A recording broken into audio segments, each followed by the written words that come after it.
Every city has people who quietly become part of your life. Not close friends, not family, sometimes not even people you know well, but you get used to seeing them. For Jack, one of those people was Fred. They met years ago through business circles in Toronto. They weren't best friends, and they didn't talk every week. But over time, they would run into each other here and there. A patio on the Danforth, a community event, the occasional summer gathering. Fred was one of those naturally friendly guys. Easy smile, quick laugh, the type of person who made you feel welcomed immediately. But what Jack remembers most was the bike rides. Every spring and summer, Jack would ride east along the Danforth, usually in the late afternoon when the city started slowing down a little. And almost without fail, Fred would be there somewhere along the strip, sitting on a patio with a pint of beer in front of him. It became one of those small city rituals.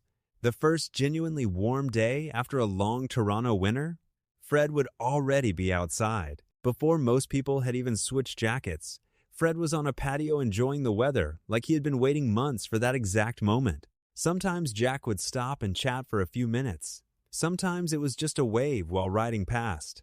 "How you doing, Fred? Beautiful day, isn't it?" That was usually enough, and maybe that sounds insignificant. But over the years, those tiny exchanges started to become part of the rhythm of the neighborhood itself. Then last year, Fred passed away. And the strange thing is, Jack didn't fully feel it at first. Life kept moving. Work continued. The city stayed loud and busy like it always does. But this spring, while riding his bike along the Danforth on one of the first warm evenings of the year, Jack caught himself looking toward the patios again, almost instinctively, looking for Fred. Looking for the familiar pint glass, the relaxed posture, the friendly wave from across the street. But Fred wasn't there. And suddenly, the street felt different. Not dramatically different, just quieter somehow. That's the strange thing about cities. They aren't only built from buildings, transit lines, or crowded sidewalks.